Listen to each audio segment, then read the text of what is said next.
Oke, selamat sore teman-teman. Kita mulai aja ya. Buat teman-teman ini kan hari ini Q&A ya. Jadi kalau misalnya ada pertanyaan, langsung aja ya. Jadi ada saham-saham yang mau dibahas atau apa gitu lah ya. Oke, jadi teman-teman langsung di chat aja ya. Saya update sedikit mengenai indeks harga saham gabungan ini nggak ada apa-apa. Memang hari ini ya hari Jumat ya oke lah koreksi wajar lah ya. Kemudian tadi pagi ya nggak tahu kalau waktu Indonesia itu jam berapa tapi ya subuh-subuh si Israel tiba-tiba menyerang Iran ya. Kita berharap sih ini nggak eskalasinya nggak membesar gitu ya. Cuman ini kok rada-rada itu ya mengkhawatirkan ya. Tapi teman-teman nanti tinggal update aja bagaimana ini. Kalau eskalasinya tidak membesar, ya udah kita baik-baik aja gitu ya. Kalau teman-teman lihat katalis-katalis yang ada juga sebenarnya udah cukup bagus. Kayak perang dagang antara US Cina kan sudah capai kesepakatan itu sudah diokein sama si Trump sama si Xi juga kan. Jadi ya apa barang Cina kena 50%, barang US masuk ke Cina kena 10%. Ya, jadi ini udah sepakat untuk 90 hari ke depan. Jadi ya moga-moga ini udah kelar. Nah, kalau ini udah kelar, ya ini kan seenggaknya ini yang paling besar kan, yang paling gede ya. Nah, kalau ini udah mulai kelar, ya kita berharap nanti akan nyusul tuh negara-negara lain ya, kayak Vietnam lah, terus habis itu yang gede-gede aja, yang Vietnam, yang Eropa, yang Indonesia, segala macam. Itu kalau udah kelar, ya berarti kan tensinya perang dagang, katalisnya perang dagang itu otomatis akan terus melemah. Jadi udah, kalau dia terus melemah, kita nggak usah perhatikan itu lagi. Jadi itu bukanlah menjadi sebuah ancaman lagi untuk pergerakan indeks.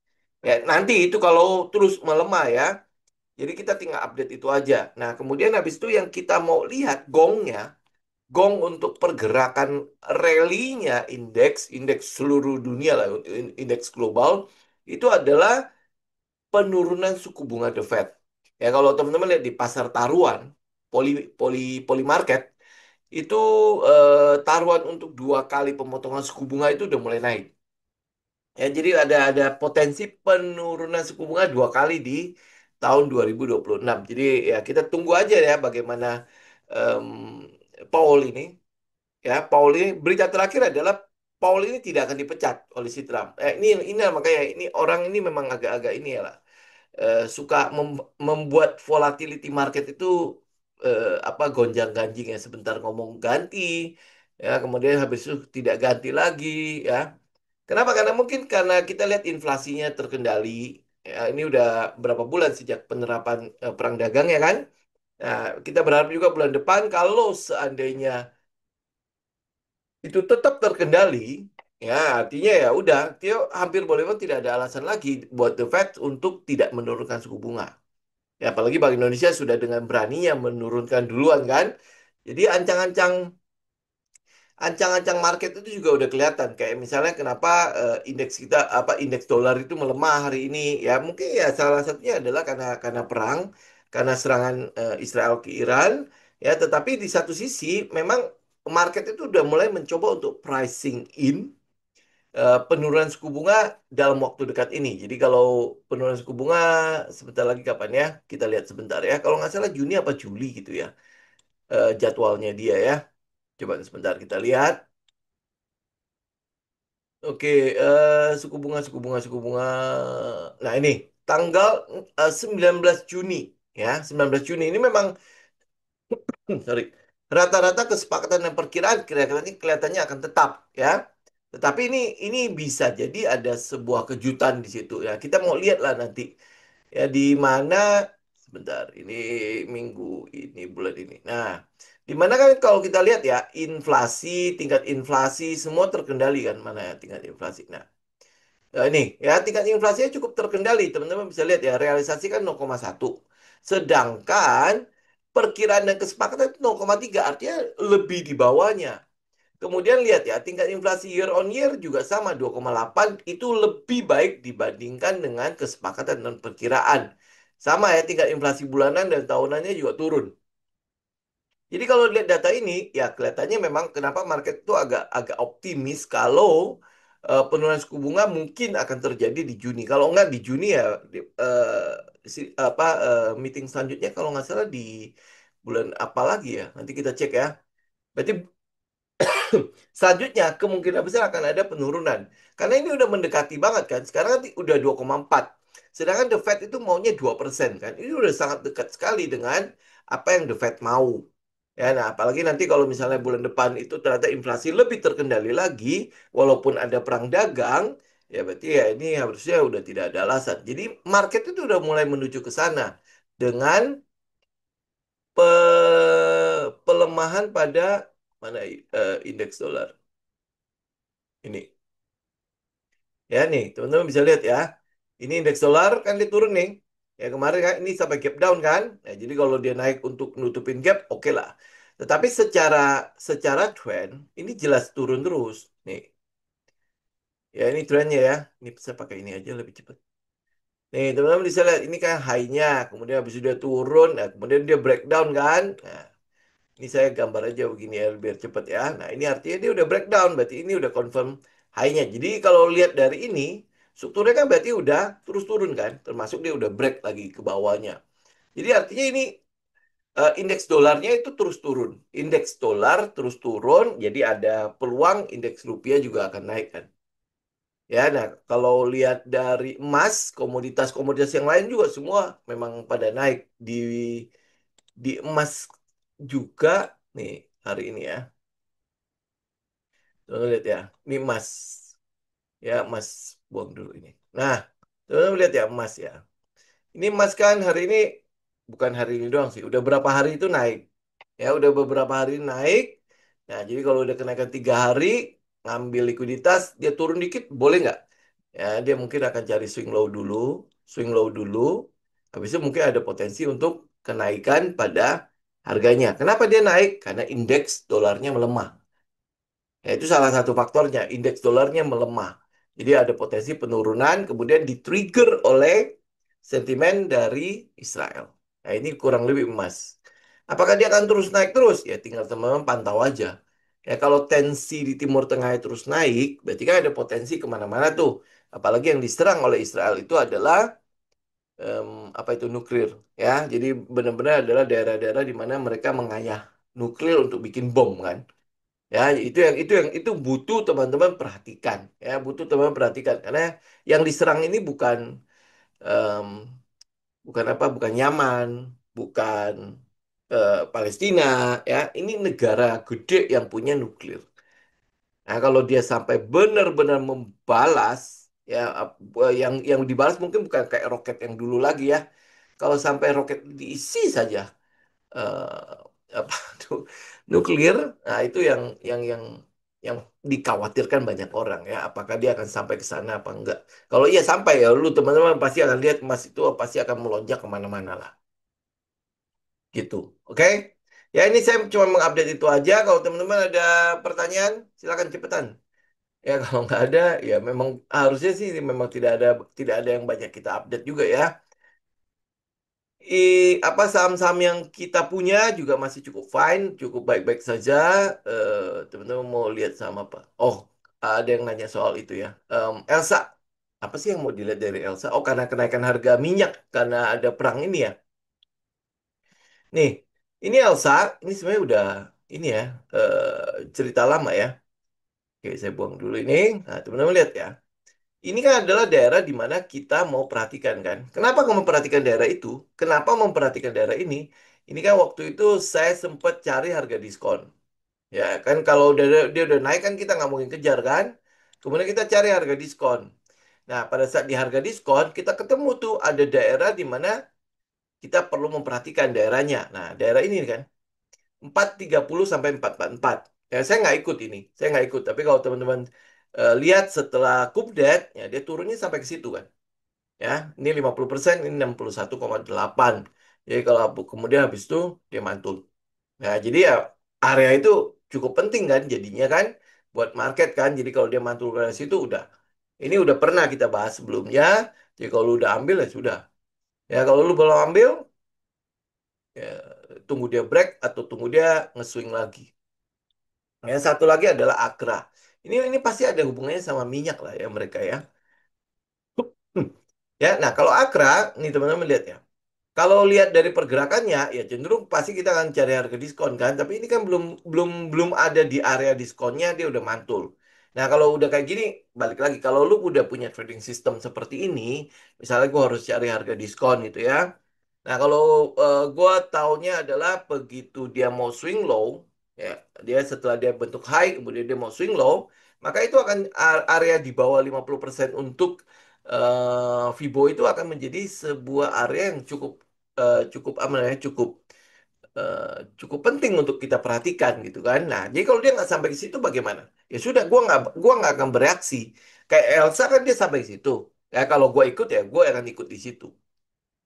Ya gitu ya, kayak teman-teman lihat lah waktu saya bahas mengenai TAPG. TAPG TAPG ambil di mana? Nih, ya, TAPG kita ambil di ini, saya buang aja biar ada yang tebelan. Nih kan dia naik nih. Naik kan sampai kenceng ke situ kan. Apa yang kita tungguin? Kita tungguin dia diskon. Nah, kebetulan TAPG itu sesuai dengan setup kita. Dia nge-swing sampai ke area situ. Jadi ya kita ambil, kita bereaksi dari situ. Ya kalau dia nggak ke situ, ya sudah, gue nggak akan bereaksi.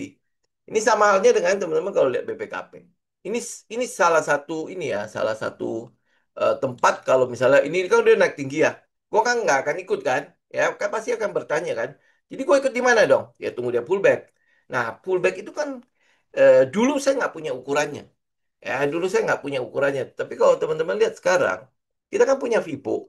Ya, Vibo ya. Lu tahu sendiri golden ratio Vibo itu kan ada di 61,8, 50% kan. Ada yang juga yang sampai ke 78 ya. Ya udah saya tampilin aja gitu kan. Kemudian kalau kita tes, ya rata-rata ya ke arah situ. Nah, rata-rata ke arah situ ya udah kita tinggal tunggu rejections. Jadi kalau di BPKP, ini kan saya posting di IG kalau nggak salah ya. Dia ada rejection daerah situ. Jadi kalau memang lu berminat dengan BPKP, lu udah tahu katalisnya dan lain sebagainya, itu sudah menjadi area yang perlu lu perhatikan. Ya, ini ya kayak daerah situ ya. Berapa ya? Daerah 60. Ya, 60 kalau 50%-nya kan 62 tuh. Ah, daerah-daerah situ. Ya, kalau katalisnya semua masih utuh. Jadi ini udah bisa menjadi daerah yang lu bisa perhatikan. Nah, kayak misalnya Dewa. Ya, Dewa. Kemarin kan saya udah bilang kan, kalau teman-teman masuk kemarin, itu udah emosional, bukan teknikal lagi. Teknikalnya lu gimana? Ya, teknikalnya kita adalah, kalau lu lihat ya, ini kemarin kan sampai sini ya. Ya, kalau gue tarik, harusnya diskonnya di mana? Harusnya diskonnya di daerah sini. Nah, ya, diskonnya daerah sini. Berarti kan gue harusnya bereaksi daerah sini kan? Oke, beraksi dari situ. Tapi kan kita punya satu satu setup mengatakan bahwa bisa aja dia swing cuma sampai ke area ini namanya flip zone ya, flip zone, flip ya. Jadi dari tadinya adalah resisten kemudian menjadi support ya. Ini adalah daerah resisten yang tadi yang menjadi support. Jadi kalau gua nggak mau ngambil terlalu di bawah, mungkin dari sini gue udah bisa cicil dah. Karena itulah makanya kenapa saya udah mulai melakukan cicilan daerah sini. Kenapa kira-kira? Kira-kira kenapa gue bisa memperkirakan dia mungkin akan ambil di atas dibandingkan dengan dia akan turun sampai ke bawah. Salah satunya adalah katalisnya. Katalisnya terlalu kuat untuk dia buang ke bawah, di mana semua perhatian itu ada di sini. Ya, lu lihat di retail semua bicarain ini. Sebenarnya ini saham cukup beresiko sebenarnya. Kenapa cukup beresiko? Karena kalau dari pihak yang kita kalau memperhatikan apa reaksi kuntul-kuntul ya, gajah itu mungkin akan susah dapat barangnya. Ya akan susah dapat barang. Kenapa? Karena kuntul-kuntul berkumpul di daerah sini. Bahkan nggak mau lepas malah kan. Tetapi kalau kita lihat dari sisi big picture-nya, saya buang dulu ini ya. Teman-teman kalau lihat dari sisi big picture-nya, ini daerah apa? Ini daerah SOS. Ya, daerah SOS, kemudian habis itu dia udah break out, udah break ke atas kan. Ini saya pakai weekly ya, biar teman-teman bisa lihat kan. Ya, kalau daerah paling bagus untuk kita ambil mana? Daerah akumulasi, ya kan? Daerah akumulasi kalau kita mau ambil. Nah, daerah kedua kita boleh ambil di mana? Di daerah SOS. Jadi kalau lu pinjem, pinjem, gue bilang lagi stats analysis based on base ya. Berarti kan ini base satu. Nah, kita boleh masuk lagi adalah di base 2. Nah, ini adalah daerah kita masuk. Nah, kebetulan dia break kan. Ya, dia break. Kalau lu ambil di break ya sudah, berarti kan lu udah ikut kan. Next setelah break apaan? Gua akan tunggu dia pullback. Gua akan tunggu dia pullback. Nah, kebetulan karena katalisnya sangat kuat, makanya gue akan tunggu dia break ya minimal di sini dulu lah. Nah, itu gue cicil di situ. Kalau dia bisa turun lebih murah lagi, ya gue akan lebih cicil lagi di situ. Ya kalau ditanya apakah gue dapat dewa dalam keadaan full posisi, enggak. Kenapa? Karena posisi gue ada tiga kan, jadinya kan.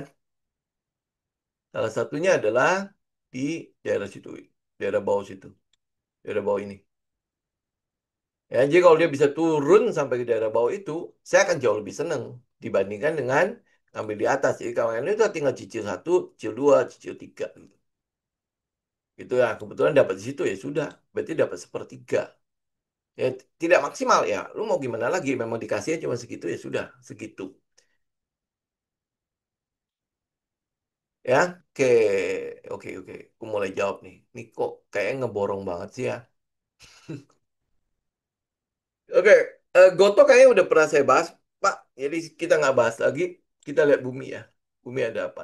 Oke, bumi ya nih. Ini bumi juga udah pernah kita bahas kemarin. Ya, kenapa? Karena masih ada sisa gambarnya soalnya. Ini kan bumi nih. Teman-teman bisa lihat kan? Ya, ini saya gambar di sini. Ini ada box. Ya, lu pakailah satu metode namanya Darvas box ya. Kalau enggak, ya lu lihat ini sebagai mini mini Wyckoff ya. Ya mungkin di sini lu nggak kelihatan ada Wyckoff-nya. Lu turun ke 4 jam, lu akan lihat ya. Ya kan? Ya dia lu turun lebih jauh lagi mungkin lu lebih kelihatan lagi. Nah, oke, nah, gitu ya. Lihat ya, ini adalah daerah bawahnya. Ya dia daerah bawah. Ini malah kalau lu pakai Darvas box itu ada box dan box kan. Ini box, ya ini box. Oke, ya. Nah, tapi ya udah ini terserah teman-teman mau pakai metode apapun oke. Tapi yang mau kita lihat adalah metode utamanya ya. Ini apa? Ya, ini kebetulan dia masih sampai situ, terus habis itu naik, terus gitu kan.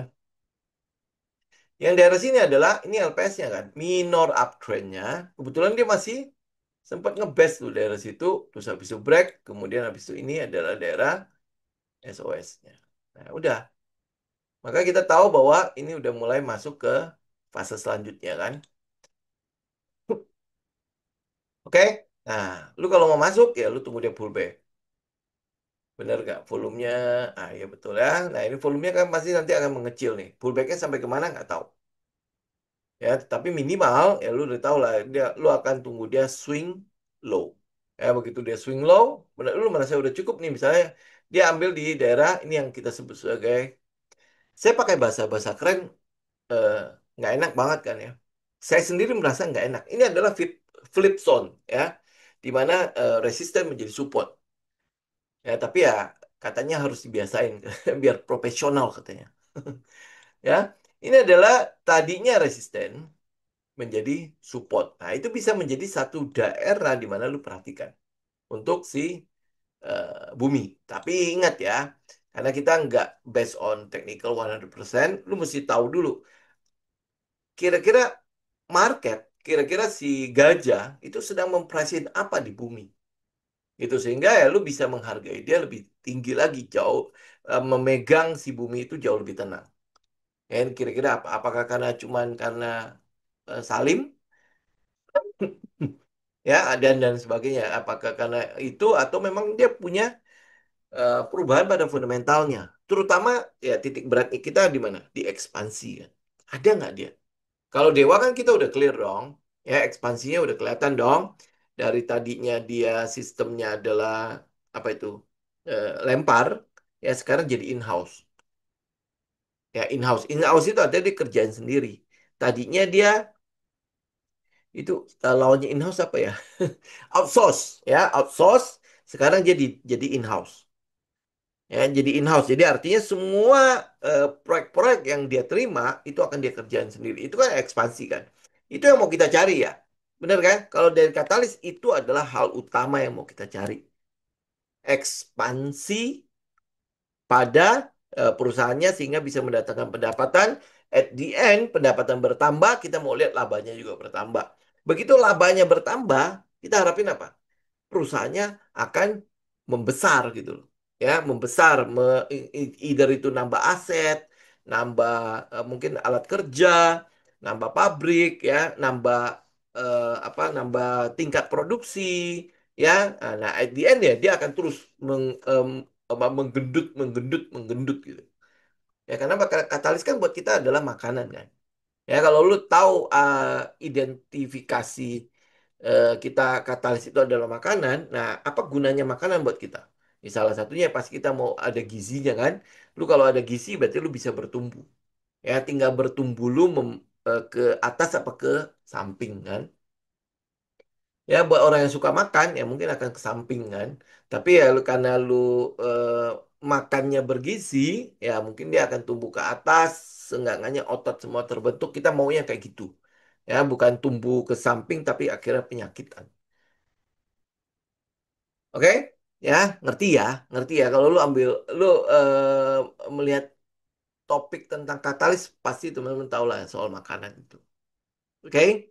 Ini kenapa banyak yang ngomongin soal grupnya ini ya? NRG kenapa?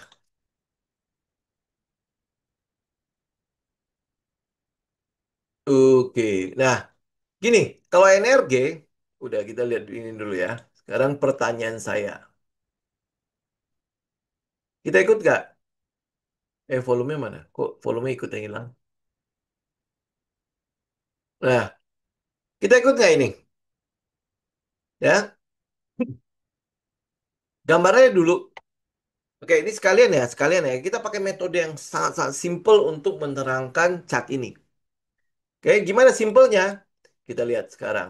Ya, ini di atas nih. Ini berarti ada daerah di mana puncak ya. Kemudian habis itu dia udah sampai ke situ, mantul ke bawah. Kemudian habis itu dicoba sampai satu kali, dua kali, nggak berhasil tembus. Ah, berarti kan ini daerah penting ya.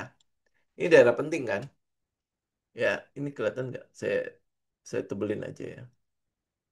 Nah, gitu ya. Ini berarti daerah penting kan? Kenapa kan dicoba satu, dicoba dua, itu tidak berhasil untuk ditembus. Ya, artinya kalau dia berhasil tembus ini, ya berarti kemungkinan besar akan ada pergerakan naik. Nah, terus habis itu turun mana? Turun sini, terus turun sini, terus habis itu naik ke sini, terus turun lagi. Terus turun lagi kan?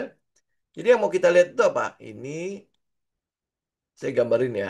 Daerah-daerah yang dia sempat mantul, kemudian habis itu udah selesai. Ya, nah apa yang teman-teman lihat di sini? Ini kan dia turun nih. Ini turun, turun, turun, turun. Tiba-tiba dia naik. Ya, tiba-tiba dia naik. Nah, kok nggak turun lagi?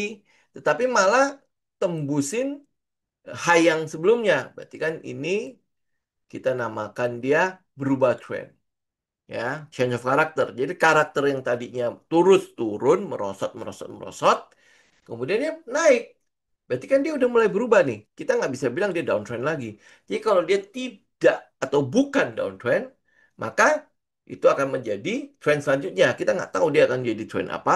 Tapi setidaknya ini sudah bukan jadi trend yang akan rugi. Kalau dia downtrend kan kita nggak bisa beli kan. Kalau kita beli ya lu otomatis pasti rugi dong. Makanya disebut sebagai trend rugi kalau di indeks harga saham gabungan. Kecuali kalau dia udah mulai bisa dua arah ya. Kalau dia udah bisa dua arah, ayo ya. Tapi karena dia nggak bisa, maka kita butuh karakter trend itu berubah. Nah, dia udah mulai berubah. Udah. Ya, nih setelah dia break, kan dia masih berhenti tuh. Masih berhenti kan? Ya, ngumpulin lagi tenaga. Lihat, pada saat dia berhenti juga nggak ada volume kan? Ya, nah habis itu apain? Ya pada saat dia berhenti, kemudian lu tahu lah ada makanan enak di daerah NRG, maka ini akan jadi daerah yang lu perhatikan. Berapa ini? 234. Ya, 234. Begitu dia break, nah itu harusnya menjadi tempat yang lu mau beli. Sorry. Ya, nih ya. Jadi gue tandain ya titik pentingnya ya. Ini menjadi flip zone-nya eh, ENRG. Ya, tadinya ini adalah resisten, kemudian habis itu dia tembus lagi. Tadinya dia adalah high, kemudian dia tembus lagi. Jadi artinya ini berarti akan jadi daerah penting untuk gue perhatikan. Begitu, ini kan ada resisten kan, ya.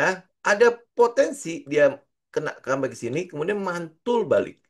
Nah, pada saat dia retest, retest berarti kan dia mau lihat nih flip zone ini yang tadinya resisten menjadi support, ini flip zone ya, apakah kuat? Kalau dia kuat, ini adalah daerah di mana lu mau lakukan pengambilan. Ya, lu mau buy atau apa gitu lah. Ya, ini adalah daerah pullbacknya tuh. Dia akan jauh lebih murah. Ya, nah kalau lu lihat, oke, gua kan udah mulai pinter gambar Fibonacci kan. Nah, udah gua gambar. Teng, teng. Nah, daerah Flipson itu ada nggak level yang penting untuk Fibo? Oh, ada ternyata di daerah sini ada 61,8. Ya, 61,8. Jadi gue mau ambil di mana? Ambil di 234 pada saat dia di resisten itu atau 238 sama 234 ini antara inilah. Nah, ini akan jadi titik penting buat gua. Ini akan jadi titik penting buat gua perhatikan. Kalau misalnya NRG balik ke sini, gua mau ambil. Ya, stop lossnya, ya lu cari lah. Berarti stop lossnya itu di kita bilangnya adalah protected low. Ya, bingung nggak lu? Low yang sudah dikonfirmasi maksudnya ini. Ya, kenapa dikonfirmasi? Karena dia udah break high. Nah, berarti ini kan low yang dikonfirmasi. Berarti stop loss dulu di bawah situ. Kalau gue beli daerah sini, gue buy. Nah, TP gue di mana? Ya, TP ya. Nah, lu tinggal mainkan risk reward ratio.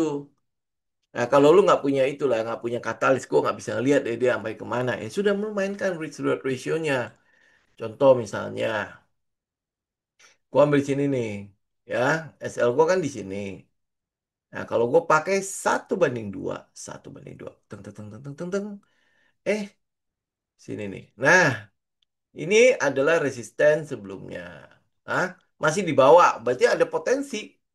Ada potensi 1:2 itu mungkin akan kena. Jadi kalau 1:2 berarti 26,89%. Oke nggak? Oke kan? Ya, sedangkan kalau dia kena stop loss itu 13,45. Ya, buat teman-teman, wah, ada pasti ada yang ngomong ya, ini 13,45 gede banget gitu kan. Mungkin dia nggak cocok sama sama itu ya. Sama eh, apa syarat dan ketentuannya kita yang teman-teman pelajari di kelas. Jangan khawatir ini. Jangan khawatir dengan gedenya 13,45. Kan saya udah ngomong berkali-kali kan. Kenapa? Karena kita punya satu tools namanya position sizing. Ya, dengan ada position sizing, lu bisa tetap memastikan risk per trade-nya lu tetap sama. Berapa yang kita anjurkan? 1%. Ya, jadi mau dia 100% nggak mungkin ya. Ya, mau dia 50%, mau dia 75% pun lu mau ambil, monggo. Tetapi yang lu mainkan itu adalah position sizing. Ya artinya semakin besar stop loss-nya lu, semakin kecil lot size-nya lu. Ya, semakin kecil stop loss-nya lu, semakin gede lot size-nya lu. Ya tinggal mainin aja di situ. Paham ya? Jadi kenapa risk reward ratio penting? Lu mungkin punya eh, lu mungkin sudah punya sistem, ya kan? Tetapi belum tentu lu bisa ikut. Kenapa? Ih, gila lu stop loss-nya 13,45. Lu udah ciut duluan. Ya, makanya kalau lu lihat dari itu ya kurvanya kita, kurvanya Minds Trading Institute tentang seorang trader. Kenapa lu bisa akhirnya profit benar-benar konsisten? Itu kalau lu udah mempelajari yang namanya risk management dan psikologi. Kalau lu tahu tentang risk management, lu nggak usah pusing soal stop loss gua 13,45 ya. Ya, berarti kalau misalnya gue masuk situ, misalnya modal gue 100 juta, gue masuk ke situ, anggaplah gue seneng banget sama NRG gitu ya. Gue masuk ke situ 50 juta, artinya 50%. maka uang yang akan hilang dari rekening gua itu adalah kalau sampai dia kena stop loss adalah berapa? Hampir 6 juta, ya, hampir 6 juta, artinya itu 6%. Padahal yang disuggest oleh semua orang itu adalah 1% kan, risk per trade-nya itu 1% kan. Lah, gimana ceritanya ini? Paham nggak? Ya, nanti kita akan bahas buat teman-teman yang nggak tahu sih, alumni bikin juga nggak ya trading system sendiri ya. Ya kalau lu bikin trading system ini, maka lu akan tahu bahwa oh pelengkapnya adalah risk management. Ya salah satunya lu akan langsung reda lah emosinya lu. Oh, kenapa gua nggak berani? Gue berani aja. Teng gitu. Ah, tapi lu udah hitung position sizing. Begitu lu hitung position sizing, lu akan tenang. Kenapa? Karena kalaupun dia kena 13,45% loss, ya risk per trade gue tetap 1%. 1% dari modal gitu. Ya, ngelihatnya simple ya. Ya, padahal kita cuma pakai support resisten. Ya, memang ada strukturnya, tapi ini cuma support dan resisten. Kemudian habis itu kalau kita mau masuk, ini udah bisa. Nih kalau sampai nanti dia TP, benar ya kalau dijemput, kemudian habis itu TP itu 27%. Ya, tapi jangan silau dulu sama sama itunya, sama untungnya. Kalau lu udah atur semua resikonya segala macam, ya udah tinggal tinggal pasang aja gitu ya. Nah, habis itu let the plan apa bekerja ya, let the plan work ya. Udah trading with your plan. Oke, itu energi ya. Cakep nggak? Nggak tahu ini kayaknya grupnya naik semua deh. Ya, berarti kan tadi bumi oke, energi oke kan? Nah, sekarang kita lihat petro. Ini kita ngomongin soal minyak kayaknya ya, teman-teman kayaknya memang lagi ini ya, lagi apa? Memang lagi hype soal perang itu kan sehingga membuat harga minyak itu naik berapa 6% tadi pagi. Mana minyak? Oh ini. Ya, 6% ya. Lebih malah ya. Ya sekarang udah tinggal 7% ya, tapi ini sempat naik sebentar. Kita lihat ya, sempat naik sampai berapa tinggi ya. Wah, sempat naik sampai 13% ya harga minyak. Ini otomatis, ini udah itu ini ya, teman-teman lihat ya. Tadi yang harga minyak kan udah dibawa tuh. Ya, kita perkirakan udah berarti udah selesai ya, udah selesai dengan trennya. Ya, tapi apa yang terjadi? Oke, teman-teman udah lihat belum? Ya, apa yang terjadi akhirnya? Udah? Pakai weekly deh, biar lebih gede kelihatannya. Nah, udah kelihatan? Oh, ini blank dulu. Nah, udah kelihatan? Ya. Jadi akhirnya kita tahu ke depannya ini apa? Ya, jadi kemungkinan besar lu akan lihat nanti ke depannya harga minyak itu mungkin akan mulai berangsur-angsur kembali. Nah, kita akan lihat apa? Kita akan lihat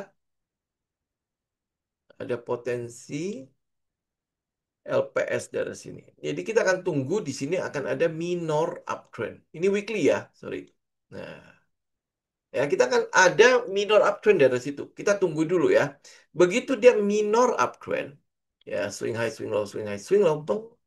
Ya ada namanya kompresi, ya compression di situ menuju ke resisten. Ya berarti ya lu siap-siap aja. Berarti dalam mungkin bulan depan, 2 bulan lagi ya, kita akan mulai lihat harga minyak bukan murah lagi, nanti akan tambah naik. Gitu ya. Kalau lihat historinya, setiap kali perang terjadi di Timur Tengah, harga minyak itu ada potensi naik sampai ke 100 US dollar per barel.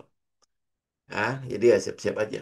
Ini kalau lihat dari teknikalnya, lihat dari setupnya kita, ada potensi minyak yaitu kembali uptrend. Oke, minyak kembali uptrend. Jadi kalau minyak kembali uptrend, ada potensi juga batu bara kembali uptrend.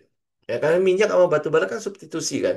Minyak udah mahal, mereka akan mulai incar batu bara. Jadi siap-siap aja. Oke, siap-siap. Ya, oke, ini udah ya. Jadi minyak, oke. Jadi kalau lu masih punya apa ya? Punya Raja, punya Petro, ya walaupun dia adalah kontraktor ya. Raja juga sebenarnya kontraktor ya. Lu mau lihat minyak itu berarti Ratu ya. Tapi Ratu mahal ya. Moga-moga si Raja ikut ya. Minyak apa lagi? Elsa, Akra, ya ada potensi untuk ya eh, lanjut lah trennya. Ya, tapi pantau dulu lah, pantau. Ya, tapi secara teknikal nih ya, memang belum konfirmasi ya.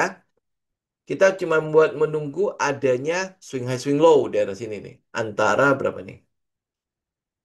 Ingat ya, belum confirm loh ya. 64 sampai ke atas berapa? Sampai ke 93. Jadi antara itu, range itu, lu kalau lihat harga minyak mulai swing high swing low, berarti kan dia melakukan compressions, perjalanan kompresi menuju ke tembok atas, ke plafon. Ya, itu pasti tembus. Ya, itu pasti tembus. Kenapa kita bilang pasti? Ya, karena sudah itu adalah pola yang berulang pada setupnya kita. Ya, ya artinya kalau dia mulai compressions, ya kompresi swing high swing low, yang bahasa bahasa bahasa kita itu adalah minor uptrend. Jadi uptrend di dalam range, ya uptrend di dalam range, ya udah siap-siap aja. Itu hampir boleh tidak pernah gagal masalahnya. Ya belum pernah gagal ya. Kalau dia mulai LPS, LPS, LPS, bang. Ya memang begitu bank, habis bank ke atas memang pasti akan ada SOS kan ya. Cuma yang kita lihat SOS-nya itu berapa lama. Ya tapi yang kalau sampai dia confirm kompresi ya minor uptrend berarti 93 ini ya tinggal siap-siap 93 94 itu siap-siap untuk ditembus. Oke? Ya. Oke. Ya moga-moga tidak sampai inilah ya, tidak sampai macam-macam lah ya. Kita sih berharap sih seperti itu. Kalau sampai terjadi macam-macam repot ini. Ya, tinggal ini aja. Kalau minyak confirm, berarti perhatikan emiten-emiten minyak. Ya, perhatikan emiten-emiten. Kalau dia confirm kompresi di sini. Oke? Dah. Udah urusan minyak-minyak udah lah ya. Kita lihat ya. Sekarang CMNN, CNMA drop ya. Ini sudah drop ya. Bentar. Nah, ini ya. Oh, susah ngeliatnya, pakai lancang aja. Nah, teman bisa lihat ya, ini drop, ini ke atas, ini drop, ternyata drop terus ya. Sayang ya. Ini padahal udah panjang nih, drop juga. Ini drop. Ya, ini kan cuma buat swing ke itu kan. Sini drop lagi. Ya, ini best. Ini moga-moga sih udah kelar ya. Moga-moga aja ya. Kalau dia udah kelar, tarik trendline aja deh. Nah, ya minimal trendline itu mulai break. Ya, seenggaknya ya menandakan bahwa dia mulai kelar. Ya kalau enggak, ya udah lu nggak usah ngapa-ngapain dulu lah di sini. Kita kan sempat memperhatikan dia di sini ya. Ya dengan harapan, yo, apa setelah COVID kan harusnya dia lebih baik ya. Tapi enggak loh. Ternyata dia masih turun terus. Ya turun terus. Oke, ya. Jadi ya ini seenggaknya ya, trendline ini dulu ya. Trendline break. Nah kita baru coba-coba lihat ya. Kedepannya akan seperti apa dia. Kan penurunan penurunan apa penurunan daya beli segala macam katanya kan mengganggu kan. Ya tunggu aja nih. Oke, ini CMNN ya. Eh, Base-nya drop betul. Tinggal ini trend line-nya break. Habis itu kita mau lihat dia seperti apa. Oke, terus habis itu wins. Hmm? Mana yang Indonesia punya? Eh, Pak saya salah nggak ya Pak? Kok nggak ada yang Indonesia punya ya?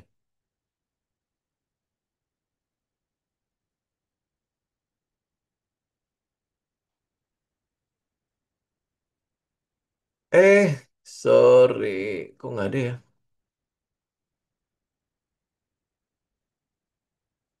Oh ini. Nggak kelihatan, Pak. Thank you, Pak. Oke, nah ini ya. Ini kita lihat ini. Ini sebenarnya masih downtrend ya. Kita pakai ini aja. Oh, oke. Oke, saya lihat dari sini aja ya. Nih, teman-teman lihat ya, Win ya. Kan dia dari sini nih. Dari sini naik ini. Ini weekly ya, weekly chart ya. Dia naik dari sini. Oke, naik kan. Bentar, dapetin dulu. Loh, oh salah, salah pencet. Pantes kok masih bergerak-gerak. Ya, nah terus habis itu naik. Naik sampai mana? Naik sampai sini. Saya pakai ini aja ya. Naik sampai sini. Ini break, ini low. Ya, terus habis itu naik. Ini break, berarti ini low. Terus naik, ini break, ini low. Oke, udah. Ya, jadi kita tahu bahwa ini adalah high-nya, ini adalah low-nya. Nah, apapun yang terjadi di situ selama dua ini nggak break, ya udah berarti dia sideways, Pak. Ya, ini harganya berapa? 324 kalau dia breakdown, ya berarti kan udah kelar. Naiknya udah kelar, Pak. Ya, kalau dia naik lagi, berarti ini confirm low-nya. Ya, confirm low-nya. Jadi ya udah, nanti ini bisa jadi stop loss-nya kita. Terus naik, jadi 685. Jadi apa yang terjadi di 685 sama 324 itu sebenarnya cuma sideways doang. Jadi nggak usah oh ini kan break, kemudian habis itu ini, break lagi, ya kemudian nggak usah dianalisa. Di dalam itu adalah sideways-nya dia. Kalau dia break 324 berarti dia akan lanjut turun. Kalau dia break 685 dia akan lanjut naik. Gitu aja. Ya. Jadi nggak usah bereaksi apapun di daerah sini antara 324 sama 685. Ini struktur. Udah, gitu aja. Ya, kalau dia break 685 ada potensi gitu, dia ke sini. Bentar ya, ini saya pakai weekly ya. Ada potensi dia ke sini. Nanti kita lihat daily-nya. Nah, udah. Nah, udah. Jadi ini adalah sideways-nya. Ya, nggak usah dianalisa. Huh. Oh, oke. Ya, karena saya ambil ke daily, mungkin ini ada salah satu alasan buat kita masuk. Nih, ya kan dia break nih. Coba volume. Oke, ini volume gede. Aduh, nggak sempet break. Ini ya, ini ada EMA 200 di situ. Ya, tunggu break EMA 200 lah ya. Dia break, masuk kembali ke 406. Ya, retest 406. Ya, kalau dia retest ke situ, nah, teman masih bisa buy. Oke, ini saya ambil daily ya. Oke, buy. Stop lossnya berarti di bawah situ. Nih, ya. Berapa tadi? 3. Kok jadi 318? Ya, pokoknya di situ lah ya. Low-nya ini. Terus kita target di sini. Atau 3 aja lah ya. Biar dapat. Ya, gitu. Ya, 66% loh. Lumayan loh. Gede juga ya. Tapi nggak tahu ada ini apa nggak. Eh, iya, ada apa-apa nggak di sini? Apa karena minyak akan itu atau gimana gitu kan? Kita nggak tahu ya. Tapi ya teman-teman ya, kalau karena dia sideways, sebenarnya di weekly-nya dia sideways, ya, tapi di daily-nya kita ada ketemu satu tempat buat masuk nih. Ini resistennya kan dia break kan. Dia break kan dengan volume gede kan? Ya, itu confirm kan? Tapi di atasnya ada EMA 200. Jadi lebih baik teman-teman tunggu dia break EMA 200 kemudian retest. Ya, retest. Ingat ya pada saat retest pasti harus volume kecil ya, baru lu boleh tungguin. Ya, kalau enggak lu lihat di sini. Ini juga ada gap ya. Ya, tunggu dulu deh. Tunggu dia dia akan turunnya di mana. Ya, pada saat lu udah dapat high, udah dapat low, lu baru cari eh, kira-kira area buat kita perhatikan itu di mana. Karena ini ada gap juga di situ. Nih, ini kan kita belum tahu di mana dia swing high-nya kan. Jadi kita nggak bisa gambar Fibo di situ. Jadi nggak bisa ketemu eh, apa tempat diskonnya. Ini misalnya contoh ya, ini kalau dia udah selesai ya, berarti kan kita jauh lebih seneng tunggu di bawah sini. tiga 380 ya di ini tutupin gap ini.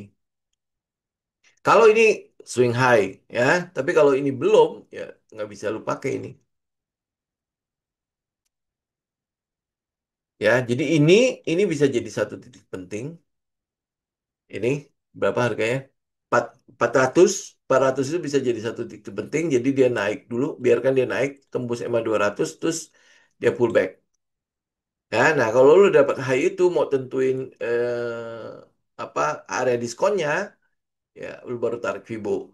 Ya, baru tarik Fibo. Kalau sekarang kan kita belum tahu high-nya di mana, nggak bisa tarik Fibo. Ya, tetapi ini bisa jadi area yang tadi resisten menjadi support. Nah, itu bisa jadi lu perhatikan dulu. Ya, tapi saran saya tetap Pak, lebih baik cari katalisnya. Ini mau ngapain gitu loh. Mau ngapain dia ke depannya. Ya kalau nggak ada apa-apa, lu based on technical doang, ya oke aja sih. Ya tinggal itu aja. Tinggal atur risk manajemennya aja. Karena dia break, ini juga volume gede. Cuman dia break baru break resisten. Kebetulan di atas itu ada EMA 200. Ya, dan itu belum berhasil dia break nih masalahnya.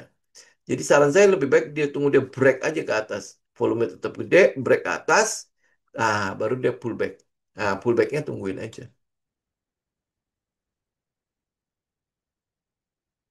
Oke, terus apa? Mayora.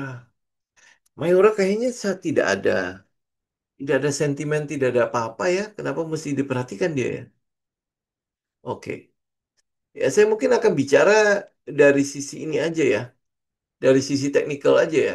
Tuh mungkin lihat ini sebagai perubahan pada karakter. Ya kan dia naik ke atas kan, ini low, ini high kan. Nih. Nah, kalau lihat dari ini setelah dia rally ini, dia udah pullback. Ini pullbacknya udah cukup ya dari sisi harga ya kita lihat volumenya. Nah, kalau dari volume, dia sebenarnya turun dengan volume gede. Jadi kalau dia turun dengan volume gede, saya tidak terlalu suka. Lihat nggak ini? Ini turun. Ini kan tadinya ini dia udah sideways tuh, ya. Terus turun kan. Turunnya itu volumenya gede, volumenya membesar ini. Nah, itu kan berlawanan sekali kan? Ya, volume per analisis ya VSA. Itu kan berlawanan sekali kan? Berarti ini sebenarnya anomali nih. Ya, tuh apa pullback yang tidak kita harapkan. Kenapa tidak diharapkan? Kan volumenya segede gini nih. Ini membesar nih volumenya. Kan yang kita mau kalau dia naik volumenya gede. Naik nih volumenya gede. Lihat nggak? Ini naik nih. Volumenya gimana? Turun. Pada saat turun gimana? Turun nih. Ini turun. Volumenya, ini kan pas turun nih volumenya gede kan. Ya, turun lagi. Volumenya juga membesar. Gitu. Jadi buat saya, enggak lah. Mayora nggak usah dilihat. Lagian dari sisi katalis juga nggak, nggak ada di pihak dia juga. Gitu. Ya. Oke. Sekarang kita lihat Pegas. Wow. Ini masih ini ya. Setelah ini kan, setelah Kumdet ya. Benar ya, ini Kumdet kan? Makanya dia ngedropnya sampai sejauh itu ya. Oke, nah kalau dia udah Kumdet, saya nggak tahu nanti gasnya itu akan seperti apa ya. Oke, nah teman-teman lihat ya, ini gapnya setinggi ini, sebesar itu. Nah, saran saya memang iya, apa dengan gap sebesar ini itu menjadi sesuatu yang mungkin menarik lah ya, menarik buat kita untuk perhatikan ya, karena itu pasti akan ditutup kan. Cuman kapannya kan kita nggak tahu. Nah, buat kita sekarang apa yang harus kita lakukan? Oke ya, kita lihat ya. Sekarang kita lihat struktur dia naik. Ini ada gap. Oke, ini ada gap. Oke, nah kemudian habis itu kita lihat struktur dia naik. Ini aja dari sini aja nih. Oke, udah ya. Nih, saya akan memperhatikan dua tempat ini. Gap yang bawah sih saya nggak mau pusing lah. Saya mau lihat dua tempat ini dulu. Oke, ini berapa? 1.600 sama 1.900. Jadi kalau dia sampai tembus ke bawah, tutup gap, itu sebenarnya sudah trendnya udah patah. Ya, ini kan tadi low, high, ini adalah higher low karena lebih tinggi dari sebelumnya dan dia break ya, berarti kan ini confirm nih higher low. Terus ini adalah higher high. High-nya lebih tinggi daripada sebelumnya. Oke?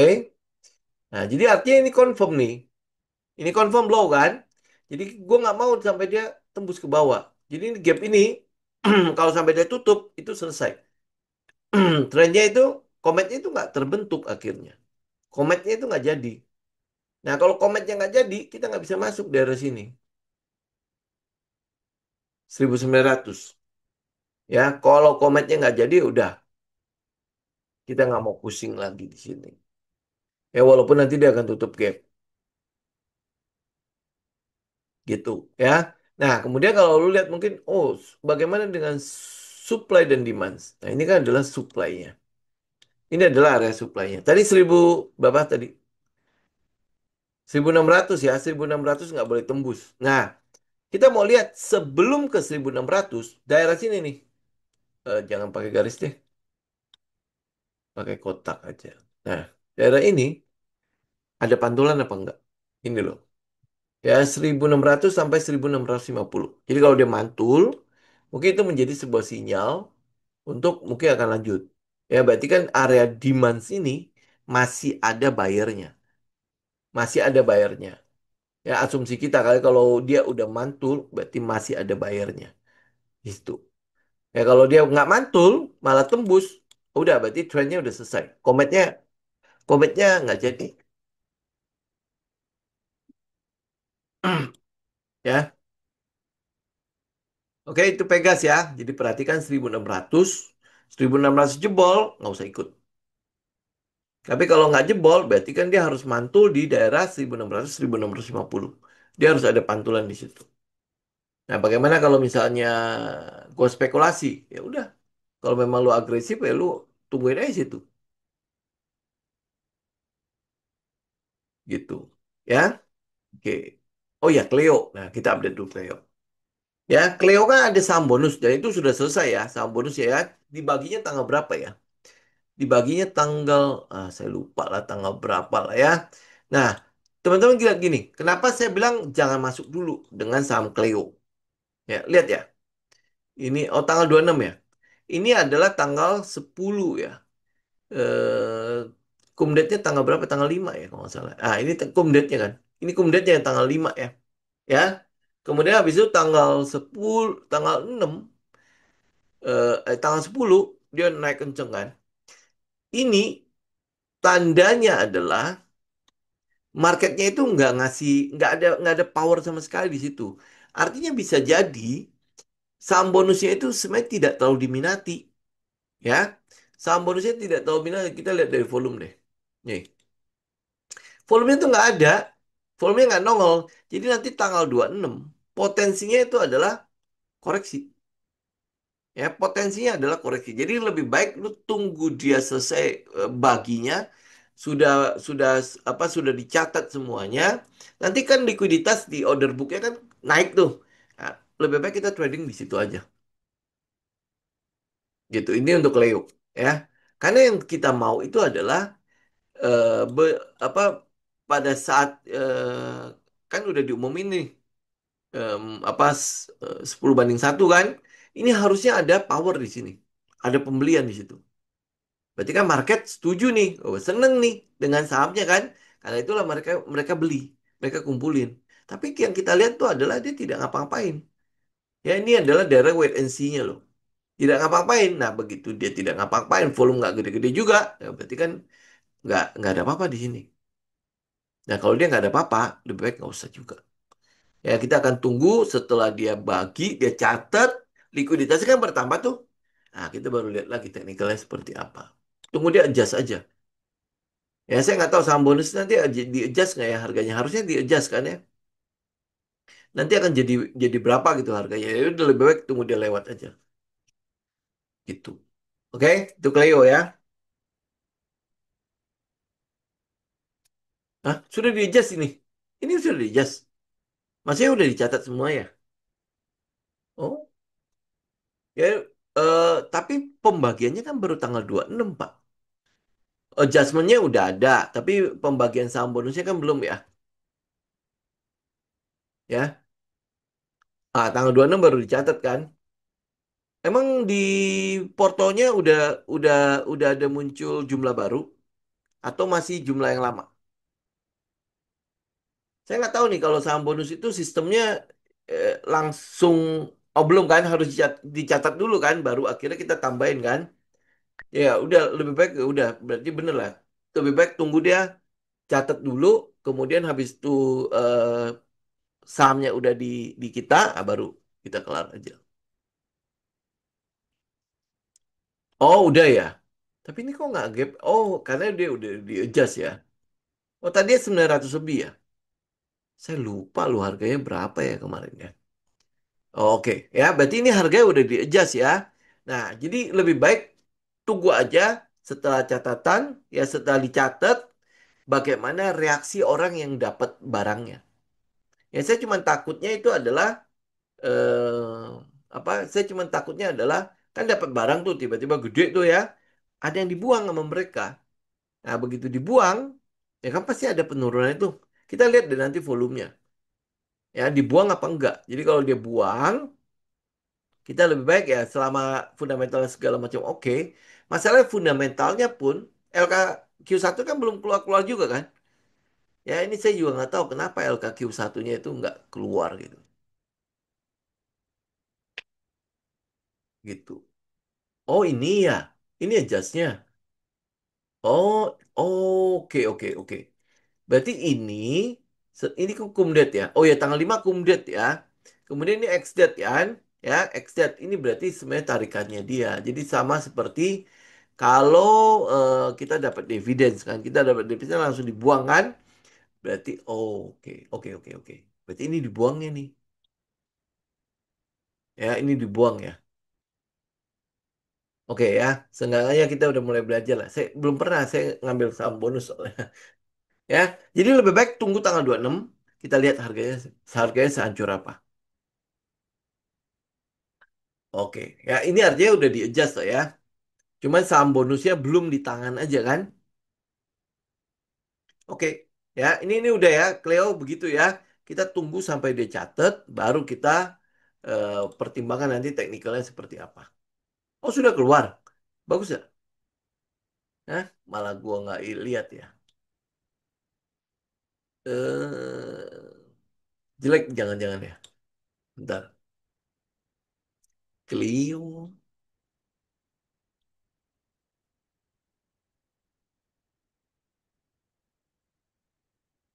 Belum kok. Oh belum ada di Stockbit-nya belum ada.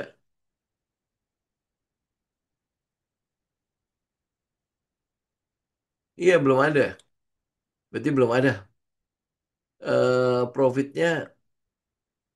Tapi di Stockbit nanti kita tunggu update aja dah. Mungkin baru ini kali ya. Hari ini atau kapan sih dia keluarnya itu? Nanti kita update aja lah. Ya. Oke, next dulu ya. Ini yang terakhir ya. Harum. Oke, nah ini kita lihat Harum ya. Ini adalah daerah, ini nih. Oke, mari kita lihat Harum ya. Oke, ini yang buat teman-teman yang agresif. Ini kan dia break ya. Tanggal berapa dia break? Tanggal 4 Juni kemarin ya. Ini adalah daerah segini ya. Ini kan tadi cuma shadow doang ya. Saya nggak anggap lah. Dia break, volume gede. Oke ya. Berarti kan confirm break ya. Cuma di atas itu ada EMA 200. Jadi kalau dia ada EMA 200, ya mungkin ini moga-moga dia box dulu ya. Nah, kalau dia box, lu udah punya barang, ya lu tinggal ikutin aja. Nah, kalau lu punya barang, saya mungkin yang lebih sarankan teman-teman ikut di atas EMA 200. Jadi dia break di situ akan jauh lebih santai ya. Nah, ini Harum kan sekarang lebih banyak nikelnya ya. Lebih banyak nikelnya kan. Nah, sedangkan nikel kita sebenarnya saya udah pernah ngomong kan ya waktu kapan ya? Nikel ini sebenarnya udah kalau kita boleh kategorikan sebagai sunset lah ya. Walaupun mungkin oke lu lihat mobil listrik di mana-mana keluar segala macam, tapi di kita itu udah nggak banyak. Ya berapa tahun yang lalu kita masih punya data itu nikel itu masih ada berapa berapa tahun kan? 10 tahun lebih ya. Sekarang tinggal 7 tahun apa 6 tahun. Kemudian Pulau Gag, ya GAG, itu kan dipermasalahin juga kan, padahal itu apa cukup jauh dari Raja Ampat. Walaupun masih daerah Raja Ampat kan, tapi itu cukup jauh dan itu udah berlangsung lama. Ya dan saya nggak tahu apa eh, kurang 5 tahun, 5 tahun kurang lagi. Nah jadi kalau dia udah kurang begitu ya, sekali lagi itu kalau sampai ada pergerakan pada harganya itu biasanya udah kita sebutnya sebagai utak ya uptrust. Uptrust sebelum eh, SOW. Ya, eh, kalau kalau uptrend kan kita sebutnya sebagai SOS kan.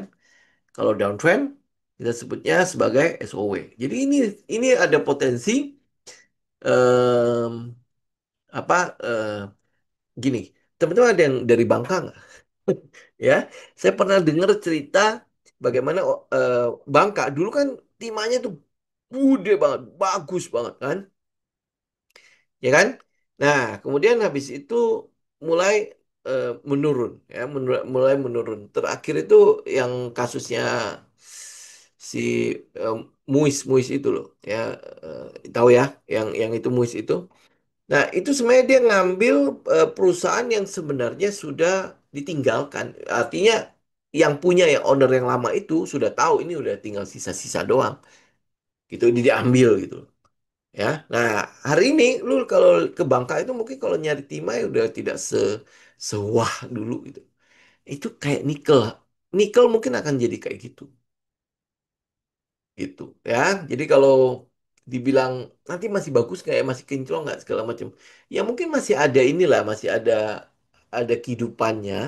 Tetapi ini sebenarnya udah daerah-daerah sunsetnya. Tidak seperti berapa tahun yang lalu di mana kita ngejar nikel gitu. Harum kan adalah salah satu yang kita kejar kan waktu itu kan. Ya, kalau sekarang udah bicara nikel, udah lewat lah. Ya, kita mungkin bicara udah yang lain lagi gitu. Kita cari yang lain lagi. Jadi tren nikel itu udah enggak lah. Gitu. Nah, kalau misalnya dia ada pergerakan, itu biasanya pergerakan-pergerakan yang udah sebenarnya udah ending gitu loh. Udah pergerakan untuk keluar barang, bukan untuk pergerakan untuk teman-teman nampung lagi ya dengan harapan kan mobil listrik masih banyak nih. Berarti kan kebutuhan nikel masih banyak dan lain sebagainya.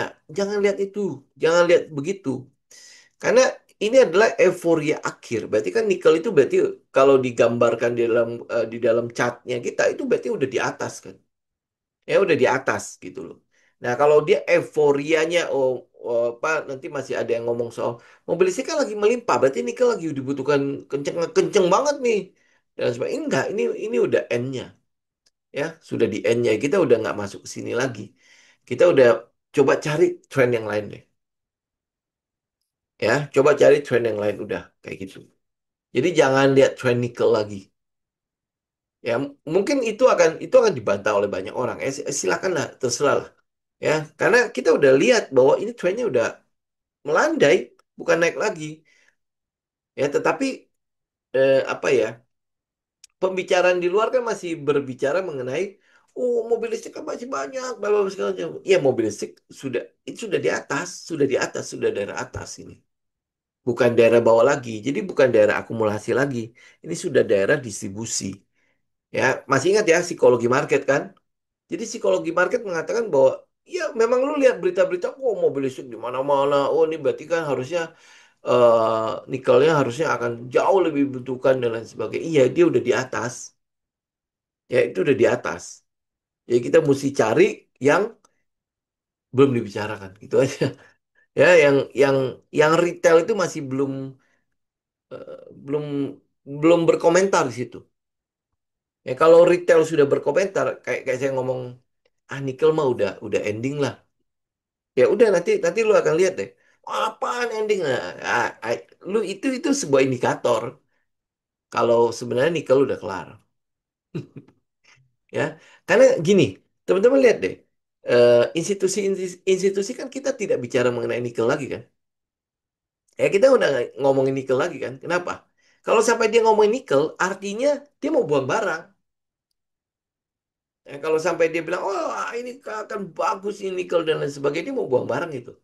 Karena kita tahu nih, kalau kita cuma tinggal berapa tahun lagi, nggak mungkin institusi gede itu masih melihat itu. Orang cuma mengais-ngais sisa doang, ya. Oke, ya makanya perhatikan ini psikologi market itu jadi penting untuk kita memperhatikan apakah ini sebenarnya trennya udah berakhir, cuma tinggal sisa-sisa doang, tapi kita merasa bahwa oh ini masih oke, gitu. Kita ada di mana nih kita berdirinya, biar kita bisa ini, bisa cek, ya. Oke, Avia, Avia mungkin kita, oke ini terakhir aja Pak. Ya, mari kita lihat sebentar. Nih, Avia ya. Nih, kalau iya, kalau teman-teman lihat dari sisi nanti lihat minornya segala macam, ini adalah SOS-nya. Ya, kita tungguin aja ini tinggal tinggal tunggu break doang. Saya juga tidak tahu lama banget ya. Ya ya begini lah kalau kita kita trading ya lu tinggal lihat ini kan udah mulai money spot nih. Ya, cuma volumenya masih gede ya, betul ya. Ya udah mulai money spot. Ini kenapa ini RTI lah kok jadi sudah error lagi. Ya, tapi ya teman-teman bisa lihat lah ya. Tapi ini udah mulai mengecil, mengecil. Oh ini masih agak gede.